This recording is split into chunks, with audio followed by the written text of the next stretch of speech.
La formation d'évangélistes à Bethsaïde.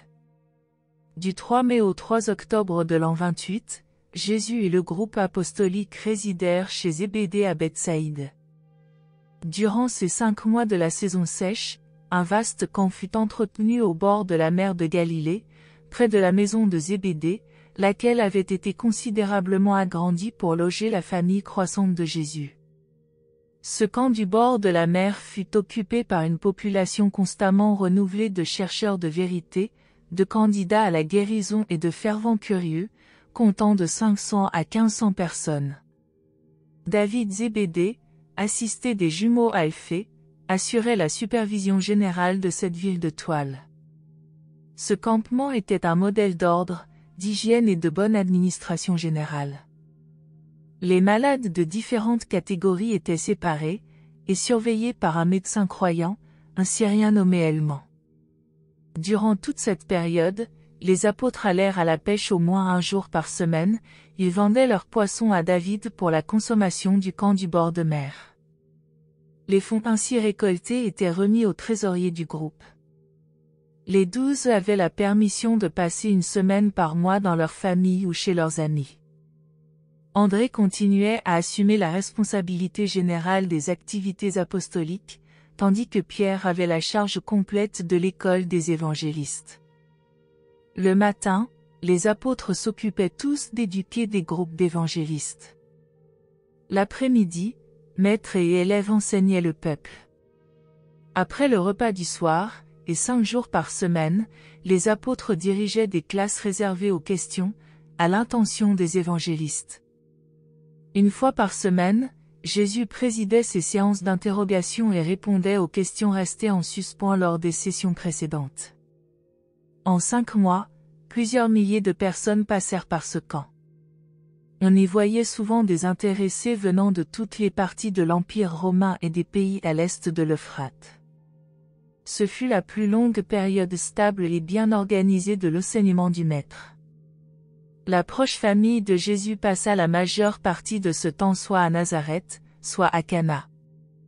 Le camp n'était pas dirigé comme une communauté d'intérêt, à l'instar de la famille apostolique. David Zébédée géra cette grande ville de tentes de manière à en faire une entreprise autonome, bien que l'accès n'en ait jamais été refusé à personne. Ce camp constamment renouvelé était un facteur indispensable de l'école de Pierre pour la formation des évangélistes. 1. Une nouvelle école des prophètes. Pierre, Jacques et André formaient le comité désigné par Jésus pour admettre les candidats à l'école des évangélistes. Toutes les races et nationalités du monde romain, ainsi que celles de l'Orient jusqu'aux Indes, étaient représentées parmi les étudiants de cette nouvelle école des prophètes. Le programme consistait à apprendre et à exécuter. Ce que les étudiants apprenaient le matin, ils l'enseignaient à l'assemblée de l'après-midi au bord de la mer. Après le souper, ils discutaient librement des leçons du matin et des enseignements de l'après-midi. Chaque instructeur apostolique enseignait son propre point de vue sur l'évangile du royaume. Ils ne s'efforçaient pas d'enseigner tous exactement de la même manière. Il n'y avait ni uniformisation ni formulation dogmatique des doctrines théologiques.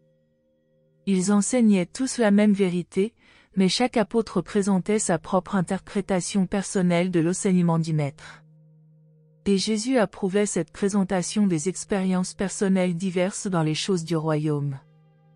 Lors de la séance hebdomadaire de questions, il harmonisait et coordonnait infailliblement les nombreux points de vue divergents sur l'Évangile.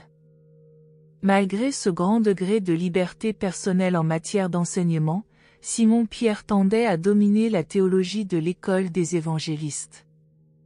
Après Pierre, c'était Jacques Zébédée qui exerçait la plus grande influence personnelle. Les 100 et quelques évangélistes instruits durant ces 5 mois au bord du lac représentaient la réserve d'où furent tirés plus tard, en dehors d'Abner et des apôtres de Jean, les 70 éducateurs et prédicateurs de l'Évangile. Les évangélistes de l'école ne mettaient pas tout en commun au même degré que les 12 apôtres. Ces évangélistes enseignèrent et prêchèrent l'Évangile, mais ne baptisèrent pas les croyants avant la date, plus tardive, où Jésus leur conféra l'ordination et la mission d'être les 70 messagers du royaume. Parmi le grand nombre de personnes qui avaient été guéries en cet endroit, lors de la scène au coucher du soleil, 7 seulement devinrent des étudiants évangélistes. Le fils du noble de Capharnaüm comptait parmi ceux qui furent formés comme évangélistes à l'école de Pierre. 2. L'hôpital de Bethsaïde. En liaison avec le camp du bord de la mer, Helman, le médecin syrien, aidé de 25 jeunes femmes et de 12 hommes, organisa et dirigea, durant 4 mois, ce que l'on peut considérer comme le premier hôpital du royaume. Dans cette infirmerie, située un peu au sud à quelque distance de la principale ville de Tente, ils traitèrent les malades selon toutes les méthodes matérielles connues, utilisant en même temps les pratiques spirituelles de la prière et l'encouragement par la foi. Jésus visitait, au moins 3 fois par semaine, les malades de ce campement et prenait un contact personnel avec chacun d'eux. Autant que nous le sachions, nul prétendu miracle de guérison surnaturelle ne se produisit parmi les 1000 personnes affligées et souffrantes qui sortirent améliorées ou guéries de cette infirmerie. Toutefois, la grande majorité de ceux qui bénéficièrent de ce ministère ne cessèrent de proclamer que Jésus les avait guéris. En vérité, un grand nombre de cures effectuées par Jésus, en liaison avec son ministère auprès des patients d'Helman, ressemblaient à des miracles. Mais nous avons été informés qu'elles étaient simplement des transformations de mental et d'esprit, comme il peut s'en produire, dans l'expérience de personnes expectantes et dominées par la foi, quand elles se trouvent sous l'influence immédiate et inspirante d'une forte personnalité, positive et bienveillante, dont le ministère bannit la peur et supprime l'anxiété. Helman et ses associés s'efforcèrent d'enseigner à ces malades la vérité au sujet de la possession par de mauvais esprits, mais sans grand succès. La croyance que les maladies physiques et les dérangements mentaux pouvaient être causés par la présence d'esprits, dits impurs, dans le mental ou le corps de la personne atteinte, était à peu près universelle.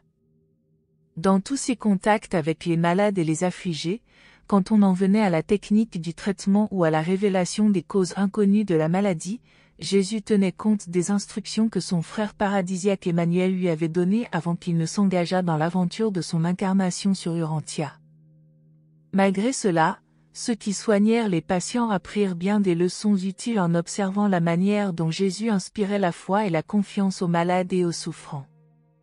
Le camp se dépeupla un peu avant l'approche de la saison des refroidissements et des fièvres. 3. Les affaires du Père. Durant toute cette période, Jésus dirigea moins d'une douzaine de cérémonies publiques au campement.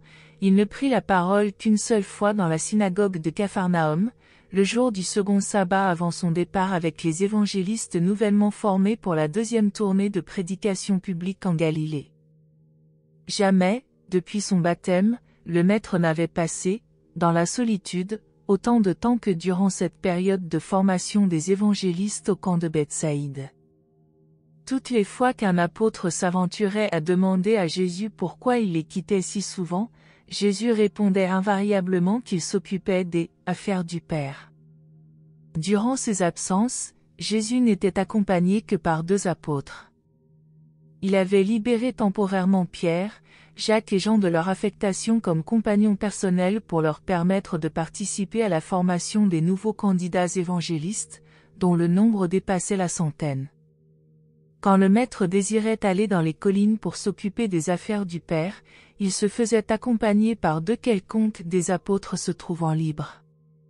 De la sorte, chacun des 12 eut des occasions d'association étroite et de contact intime avec Jésus.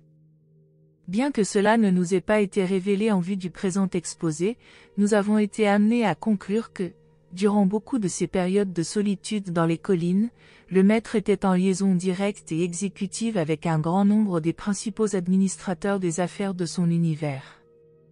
Depuis l'époque de son baptême, ce souverain incarné de notre univers avait pris consciemment une part de plus en plus active à la direction de certaines phases de l'administration universelle. Nous avons toujours estimé que, durant ces semaines de moindre participation aux affaires terrestres, et d'une manière non révélée à ses compagnons immédiats, il s'occupait de diriger les hautes intelligences spirituelles chargées d'assumer la bonne marche d'un vaste univers, et que le Jésus humain avait choisi d'appeler ses activités, s'occuper des affaires de son Père. Durant ces longues heures de solitude, il arriva, maintes fois, que 2 de ses apôtres se trouvèrent assez près de lui pour observer de rapides et multiples changements sur les traits de son visage, mais sans l'entendre prononcer aucune parole. De même, ils ne remarquèrent nulle manifestation visible d'êtres célestes susceptibles de communiquer avec leur maître, comme certains apôtres eurent l'occasion d'en voir plus tard. 4. Le mal, le péché et l'iniquité. Dans un coin isolé et abrité du jardin de Zébédée, Jésus avait l'habitude de réserver 2 soirées par semaine à des entretiens privés avec des personnes désireuses de lui parler. Au cours d'une de ces conversations du soir, Thomas posa au Maître la question suivante: pourquoi est-il nécessaire que les hommes soient nés de l'Esprit pour entrer dans le royaume? La renaissance est-elle indispensable pour échapper au contrôle du malin? Maître, qu'est-ce que le mal? Après avoir entendu ces questions, Jésus dit à Thomas: ne commets pas l'erreur de confondre le mal et le malin, qu'il serait plus exact d'appeler l'inique. Celui que tu appelles le malin est le fils de l'amour de soi, le haut administrateur qui se rebella délibérément contre l'autorité de mon Père et de ses fils loyaux. Mais j'ai déjà vaincu ces rebelles coupables. Clarifie dans ton mental les diverses attitudes envers le Père et son univers, et n'oublie jamais les lois suivantes réglant les rapports avec la volonté du Père. Le mal est la transgression inconsciente ou involontaire de la loi divine, de la volonté du Père. Le mal est également la mesure de l'imperfection avec laquelle on obéit à la volonté du Père. Le péché est la transgression consciente, connue et délibérée, de la loi divine, de la volonté du Père. Le péché mesure la mauvaise volonté à se laisser conduire divinement et diriger spirituellement. L'iniquité est la transgression volontaire, déterminée et persistante de la loi divine, de la volonté du Père. L'iniquité mesure le rejet continu de l'affectueux plan du Père pour la survie des personnalités, et du miséricordieux ministère de salut du Fils. Avant la renaissance de l'Esprit, l'homme mortel est sujet aux mauvaises tendances inhérentes à sa nature, mais ses imperfections naturelles de conduite ne sont ni le péché ni l'iniquité. Les mortels ne font que commencer leur longue ascension vers la perfection du Père au paradis. Ce n'est pas un péché que d'être imparfait ou de n'avoir que des dons naturels partiels. Il est vrai que l'homme est soumis au mal, mais il n'est, en aucun sens, le fils du malin, à moins d'avoir sciemment et délibérément choisi les sentiers du péché et la vie d'iniquité. Le mal est inhérent à l'ordre naturel de ce monde, mais le péché est une attitude de rébellion consciente qui fut introduite dans le monde par ceux qui déchurent de la lumière spirituelle pour tomber dans de grossières ténèbres. Thomas, tu es troublé par les doctrines des Grecs et les erreurs des Persans. Tu ne comprends pas les relations entre le mal et le péché parce que tu considères l'humanité comme ayant commencé sur terre avec un Adam parfait, puis dégénéré rapidement, par le péché, jusqu'au déplorable état actuel des hommes. Mais pourquoi refuses-tu de comprendre la signification de l'histoire qui révèle comment Caïn, le fils d'Adam, alla dans le pays de Nod et s'y choisit une femme? Et pourquoi refuses-tu d'interpréter la signification de l'histoire qui décrit les fils de Dieu prenant des femmes parmi les filles des hommes? Il est exact que le mal est dans la nature des hommes, mais ils ne sont pas nécessairement pécheurs. La nouvelle naissance, le baptême de l'Esprit, est essentiel pour être délivré du mal et nécessaire pour entrer dans le royaume des cieux, mais rien de cela n'infirme le fait que l'homme est fils de Dieu.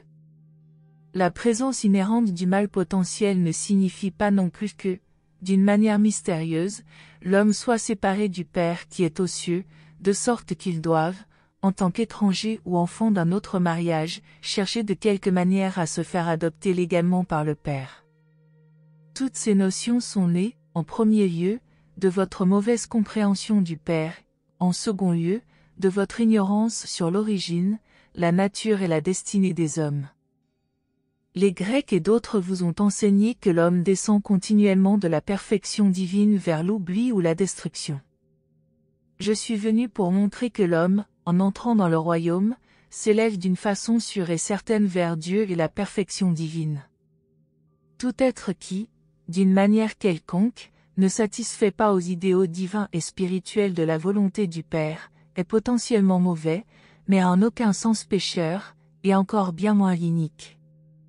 Thomas, n'as-tu pas lu, à ce sujet, les passages des Écritures où il est dit, « Vous êtes les enfants du Seigneur votre Dieu. Je serai son Père et il sera mon Fils. Je l'ai choisi pour être mon Fils, je serai son Père. Amène mes fils de loin et mes filles des confins de la terre, et aussi tous ceux qui s'appellent de mon nom, car je les ai créés pour ma gloire. Vous êtes les fils du Dieu vivant. Ceux qui ont l'Esprit de Dieu sont en vérité les fils de Dieu. » Alors que l'enfant terrestre contient une fraction matérielle de son Père humain, il existe une fraction spirituelle du Père céleste dans chaque fils du royaume par la foi. Jésus exposa à Thomas toutes ces choses et encore bien d'autres, et l'apôtre en comprit une grande partie. Toutefois, Jésus lui recommanda de ne pas parler aux autres de ces sujets avant que je ne sois retourné auprès du Père. Et Thomas ne fit jamais mention de cet entretien avant que le Maître n'eût quitté ce monde. 5. Le but de l'affliction.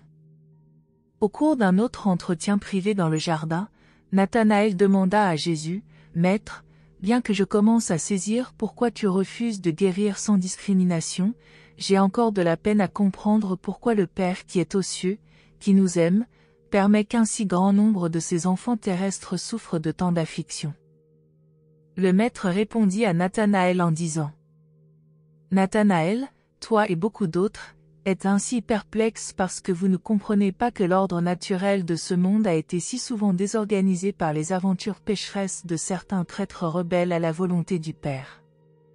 Je suis venu pour commencer à mettre ces choses en ordre, mais il faudra bien des âges pour réorienter cette partie de l'univers dans les anciennes voies et libérer ainsi les enfants des hommes des fardeaux supplémentaires du péché et de la rébellion. À elle seule, la confrontation avec le mal est une épreuve suffisante pour l'ascension de l'homme, le péché n'est pas essentiel à la survie. Mais, mon fils, tu devrais savoir que le Père n'afflige pas délibérément ses enfants. L'homme attire inutilement sur lui-même des afflictions par suite de son refus persistant de marcher dans les voies meilleures de la volonté divine. Les afflictions sont potentiellement contenues dans le mal, mais une grande partie d'entre elles résulte du péché et de l'iniquité. Bien des événements anormaux se sont produits sur ce monde, et il n'est pas étonnant que tous les hommes qui réfléchissent soient perplexes devant les scènes de souffrance et d'affliction dont ils sont témoins. Vous pouvez toutefois être certain d'une chose, c'est que le Père n'envoie pas d'affliction à titre de châtiment arbitraire pour de mauvaises actions. Les imperfections et les handicaps du mal sont inhérents au mal lui-même, la punition des péchés est inévitable, les conséquences destructrices de l'iniquité sont inexorables. Les hommes ne doivent pas blâmer Dieu pour des maux résultant naturellement de la vie qu'ils ont choisi de vivre, ils ne devraient pas non plus se plaindre des expériences qui font partie de la vie telle qu'elle est vécue sur ce monde. Le Père veut que les mortels travaillent avec persévérance et logique au perfectionnement de leur état sur terre. Une application intelligente devrait permettre aux hommes de triompher d'une grande partie de leur misère sur terre. Nathanaël, notre mission consiste à aider les hommes à résoudre leurs problèmes spirituels et à vivifier ainsi leur mental pour qu'ils soient mieux préparés et incités à s'occuper de résoudre leurs multiples problèmes matériels. Je sais que vous êtes embarrassés après avoir lu les Écritures. La tendance a trop souvent prévalu d'attribuer à Dieu la responsabilité de tout ce que les ignorants n'ont pas réussi à comprendre. Le Père n'est pas personnellement responsable de tout ce que vous ne comprenez pas. Ne doutez pas de l'amour du Père simplement parce qu'il se trouve qu'une loi juste et sage de ses ordonnances vous afflige pour avoir involontairement ou délibérément transgressé une ordonnance divine. Toutefois, Nathanaël, bien des passages des Écritures t'auraient instruit si seulement tu les avais lus avec discernement. Ne te souviens-tu pas qu'il est écrit, « Mon fils, ne méprise pas le châtiment du Seigneur et ne te lasse pas de sa réprimande, car le Seigneur corrige celui qu'il aime comme un père corrige le fils en qui il se réjouit. Le Seigneur n'afflige pas volontiers. » Avant d'être affligé, je m'étais égaré, mais maintenant j'observe la loi. L'affliction a été bonne pour moi, car elle m'a permis d'apprendre les statuts divins. Je connais vos chagrins. Le Dieu éternel est votre refuge et vous soutient de ses bras éternels. Le Seigneur est aussi un refuge pour les opprimés, un havre de repos dans les temps troublés. Le Seigneur fortifiera celui qui gît sur le lit de l'affliction. Le Seigneur n'oubliera pas les malades. De même qu'un père montre de la compassion à ses enfants, de même le Seigneur est compatissant pour ceux qui le craignent. Il connaît votre corps, il se souvient que vous êtes poussière. Il guérit les cœurs brisés et panse leurs blessures. Il est l'espoir du pauvre, la force de l'indigent dans sa détresse, un refuge contre la tempête, une ombre qui protège de la chaleur suffocante. Il donne du pouvoir aux faibles et accroît la force de ceux qui ne disposent d'aucune puissance. Il ne brisera pas le roseau froissé et n'éteindra pas la mèche qui fume encore. Quand vous traverserez les eaux de l'affliction, je serai avec vous. Quand les fleuves de l'adversité vous submergeront, je ne vous abandonnerai pas. Il m'a envoyé pour panser les cœurs brisés, pour proclamer la liberté aux captifs et pour consoler tous les endeuillés. La souffrance contient en soi un redressement, l'affliction ne naît pas de la poussière. 6. Le malentendu sur la souffrance. Discours sur Job. Le même soir, à Bethsaïde, Jean demanda également à Jésus pourquoi un si grand nombre de personnes apparemment innocentes souffraient de tant de maladies et subissaient tant d'afflictions. En répondant aux questions de Jean, le maître donna, entre autres, les indications suivantes. Mon fils, tu ne comprends ni le sens de l'adversité ni la mission de la souffrance. N'as-tu pas lu ce chef-d'œuvre de la littérature sémitique, l'histoire racontée dans les Écritures des afflictions de Job? Ne te souviens-tu pas que cette merveilleuse parabole commence par le récit de la prospérité matérielle du serviteur du Seigneur? Tu te rappelles bien que Job jouissait de la bénédiction d'avoir des enfants, de la fortune, de la dignité, une situation, une bonne santé et tout le reste des choses auxquelles les hommes attachent de la valeur dans leur vie temporelle. Selon les enseignements traditionnellement respectés des enfants d'Abraham, cette prospérité matérielle était une preuve indiscutable de la faveur divine. Or, les possessions matérielles et la prospérité temporelle ne dénotent pas la faveur de Dieu.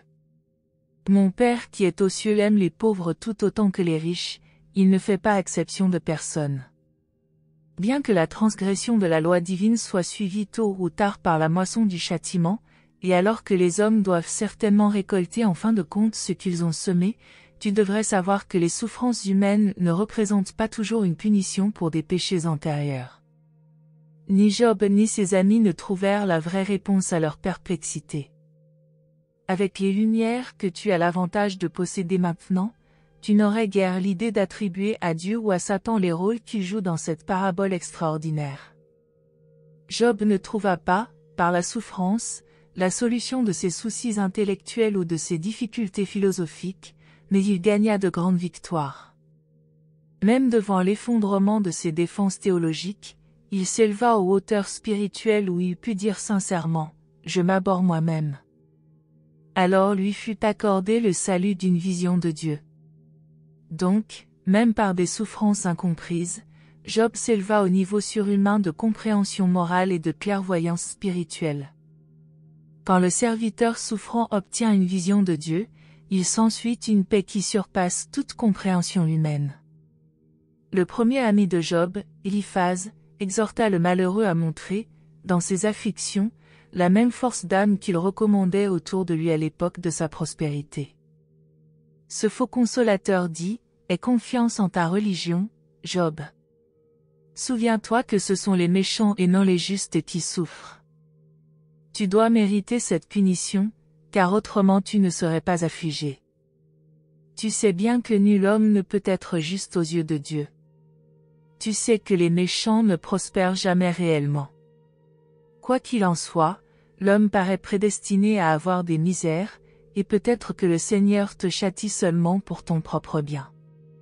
Il n'est pas étonnant que le pauvre Job ne fût guère consolé par cette interprétation du problème de la souffrance humaine. Les conseils de son deuxième ami, Bildad, furent encore plus déprimants, malgré leur justesse au point de vue de la théologie alors acceptée. Bildad dit, « Dieu ne peut être injuste. Tes enfants doivent avoir été des pécheurs, puisqu'ils ont péri. Tu dois être dans l'erreur, car autrement tu ne serais pas affligé ainsi. Si tu es réellement juste, Dieu te délivrera certainement de tes afflictions. » L'histoire des rapports de Dieu avec les hommes devrait apprendre que le Tout-Puissant ne détruit que les méchants. Ensuite, tu te rappelles comment Job répondit à ses amis en disant « Je sais bien que Dieu n'entend pas mon appel au secours. » Comment Dieu peut-il être juste et en même temps méconnaître si complètement mon innocence? J'apprends que je ne peux tirer aucune satisfaction d'un appel au Tout-Puissant. Ne pouvez-vous discerner que Dieu tolère la persécution des bons par les méchants? Et, puisque l'homme est si faible, quelle chance a-t-il de trouver de la considération auprès d'un Dieu omnipotent? Dieu m'a fait tel que je suis, et, quand il se retourne ainsi contre moi, je suis sans défense. Pourquoi Dieu m'a-t-il créé simplement pour souffrir de cette misérable façon? Qui peut critiquer le comportement de Job, vu les conseils de ses amis et les idées erronées sur Dieu qui occupaient son propre mental? Ne vois-tu pas que Job désirait ardemment un Dieu humain? Il avait soif de communier avec un être divin qui connaisse l'état mortel des hommes et comprenne que les justes doivent souvent souffrir dans l'innocence. Cette souffrance fait partie de leur première vie au cours de la longue ascension du paradis. C'est pourquoi le Fils de l'homme est venu de chez le Père pour vivre une vie incarnée et pouvoir réconforter et secourir tous ceux qui vont désormais être appelés à endurer les afflictions de Job. Le troisième ami de Job, Zophar, lui adressa des paroles encore moins consolantes lorsqu'il lui dit « Tu es stupide de prétendre que tu es juste, puisque tu es ainsi affligé. Mais j'admets que les voies de Dieu sont incompréhensibles. Peut-être y a-t-il un dessein caché dans toutes tes misères. » Après avoir écouté ses trois amis, Job appela directement Dieu au secours, plaidant le fait que l'homme, né de femme, a peu de jours à vivre et qu'il est rassasié de misère. Puis commença la seconde séance avec ses amis. Eliphaz devint plus sévère, accusateur et sarcastique. Bildad s'indigna du mépris de Job pour ses amis. Zophar réitéra ses conseils mélancoliques. Alors, Job fut dégoûté de ses amis et fit à nouveau appel à Dieu. Cette fois, il fit appel à un Dieu juste, contre le Dieu d'injustice incorporé dans la philosophie de ses amis et inclus dans l'attitude religieuse de Job lui-même. Ensuite, Job se réfugia dans la consolation d'une vie future dans laquelle les injustices de l'existence terrestre pourraient être plus équitablement rectifiées. Faute de recevoir de l'aide des hommes, Job est poussé vers Dieu. La grande lutte entre la foi et le doute s'ensuit dans son cœur. Finalement, l'affligé humain commence à apercevoir la lumière de la vie, son âme torturée s'élève à de nouvelles hauteurs d'espérance et de courage, il peut continuer à souffrir et même mourir, mais son âme illuminée pousse maintenant le cri de triomphe, « Mon justificateur est vivant ». Job avait entièrement raison lorsqu'il mit en doute la doctrine selon laquelle Dieu afflige les enfants pour punir leurs parents. Job était toujours prêt à admettre que Dieu est juste, mais il désirait ardemment une révélation du caractère personnel de l'Éternel qui satisfasse l'âme. Or, telle est notre mission sur terre. Les mortels souffrants ne se verront plus refuser la consolation de connaître l'amour de Dieu et de comprendre la miséricorde du Père céleste. Le discours de Dieu, dans le tourbillon, était une conception majestueuse pour l'époque où il fut proféré, mais tu as déjà appris que ce n'est pas la manière dont le Père se révèle, il parle plutôt dans le cœur humain comme une petite voix tranquille disant, « Voilà le chemin, suis-le. » Ne comprends-tu pas que Dieu habite en toi, qu'il est devenu ce que tu es pour pouvoir faire de toi ce qu'il est? Jésus fit ensuite l'exposé final suivant, « Le Père qui est aux cieux n'afflige pas volontairement les enfants des hommes. » Les hommes souffrent, en premier lieu, des accidents du temps et des imperfections du mal attachées à une existence physique encore dépourvue de maturité. En second lieu, ils souffrent des conséquences inexorables du péché, de la transgression des lois de la lumière et de la vie. Finalement, les hommes récoltent la moisson de leur propre persistance inique dans la rébellion contre la juste souveraineté du ciel sur la terre, mais leurs misères ne sont pas infligées personnellement par le jugement divin. Les hommes peuvent faire et feront beaucoup pour diminuer leurs souffrances temporelles. Sois délivré une fois pour toutes de la superstition que Dieu afflige les hommes sur ordre du malin. Étudie le livre de Job simplement pour découvrir le nombre d'idées fausses sur Dieu que même des hommes de bien peuvent concevoir sincèrement. Ensuite, remarque comment Job, même douloureusement éprouvé, trouva le Dieu de consolation et de salut malgré ses enseignements erronés. À la fin, sa foi perça les nuages de la souffrance pour discerner la lumière de la vie répandue par le Père en tant que miséricorde curative et droiture éternelle. Jean médita ces explications dans son cœur pendant de longs jours. Cette conversation dans le jardin avec le Maître provoqua un changement notable dans toute sa vie ultérieure. Plus tard, Jean contribua beaucoup à faire changer le point de vue des autres apôtres au sujet de la source, de la nature et du but des afflictions humaines ordinaires. Mais Jean ne parla jamais de cet entretien avant que le Maître les eût quittés. 7. L'homme à la main desséchée. Lors de l'avant-dernier sabbat avant le départ des apôtres et du nouveau corps d'évangélistes pour leur deuxième tournée de prédication en Galilée, Jésus prit la parole à la synagogue de Capharnaüm sur les « joies de la vie de droiture ». Lorsqu'il eut fini de parler, un groupe nombreux d'estropiés, de boiteux, de malades et d'affligés afflua autour de lui pour chercher la guérison. Mêlés à ce groupe, se trouvaient aussi les apôtres, un bon nombre des nouveaux évangélistes et les espions pharisiens de Jérusalem. Où que Jésus alla, sauf dans les collines pour s'occuper des affaires de son Père, on était sûr de voir les 6 espions de Jérusalem le suivre. Tandis que le Maître parlait au peuple, le chef des espions pharisiens incita un homme ayant une main desséchée à s'approcher de Jésus pour lui demander s'il était licite d'être guéri le jour du sabbat, ou s'il devait attendre un autre jour pour chercher secours. Quand Jésus vit l'homme, entendit ces paroles et perçut qu'il avait été envoyé par les pharisiens, il dit, « Avance-toi pour que je te pose une question. Si tu avais une brebis et qu'elle tombe dans une fosse le jour du sabbat, étendrais-tu la main pour la saisir et la retirer de la fosse? Est-il licite de faire de telles choses le jour du sabbat? » Et l'homme répondit, « Oui, maître, il serait licite de faire cette bonne action le jour du sabbat. » Alors Jésus s'adressa à tout l'auditoire en disant, « Je sais pourquoi vous avez renvoyé cet homme en ma présence. Vous voudriez trouver un motif pour m'inculper en me tentant de faire preuve de miséricorde le jour du sabbat. Par votre consentement tacite, vous avez tous estimé qu'il était licite de retirer de la fosse la malheureuse brebis, même le jour du sabbat. Je vous prends tous à témoin qu'il est licite de montrer une affectueuse bonté le jour du sabbat, non seulement envers les animaux, mais envers les hommes. Combien un homme a plus de valeur qu'une brebis?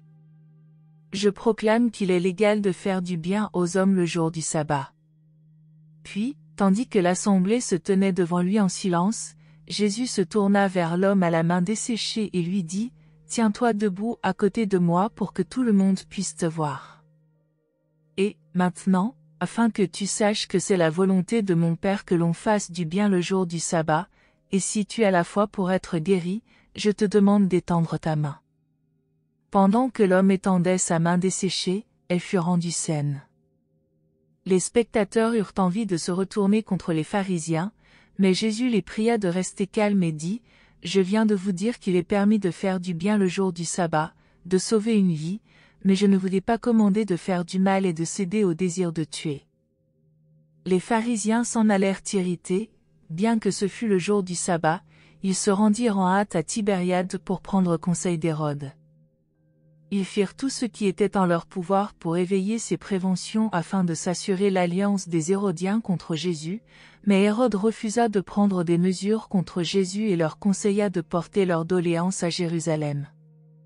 Cette guérison fut le premier miracle accompli par Jésus en réponse aux défis de ses ennemis.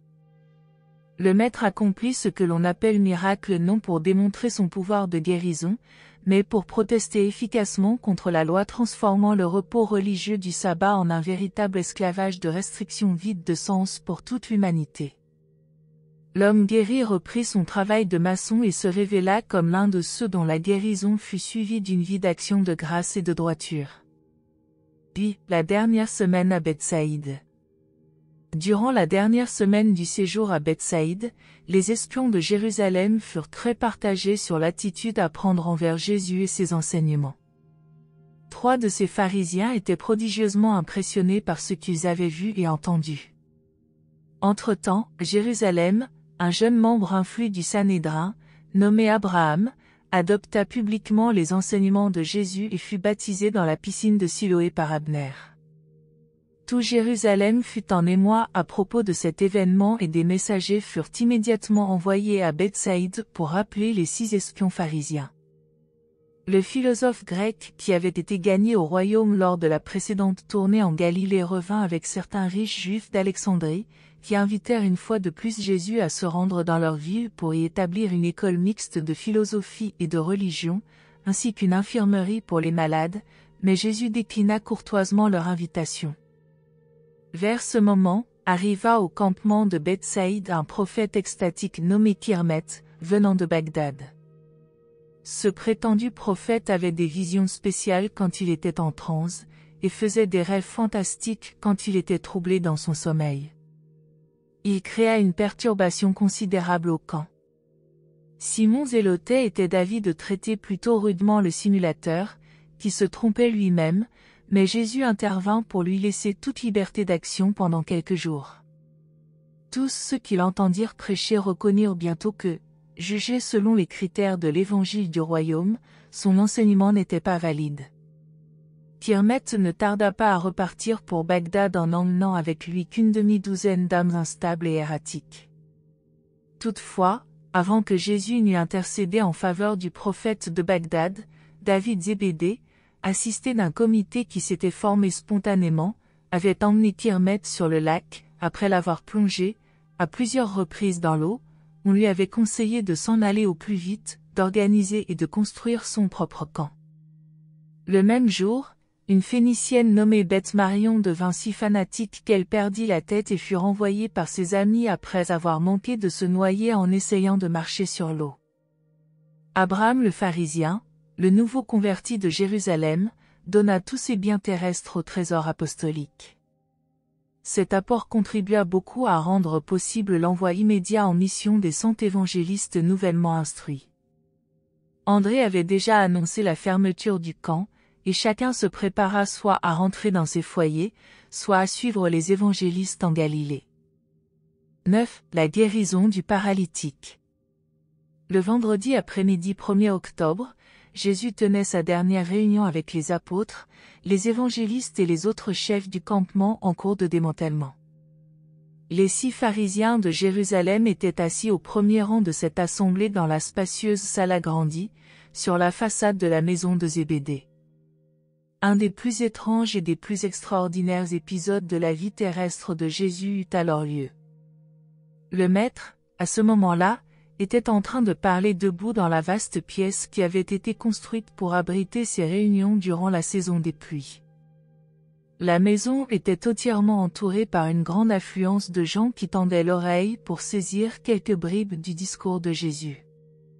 Tandis que la maison était ainsi bondée et entourée d'auditeurs ardents, un homme, depuis longtemps atteint de paralysie, fut amené de Capharnaüm, sur un petit lit, par ses amis.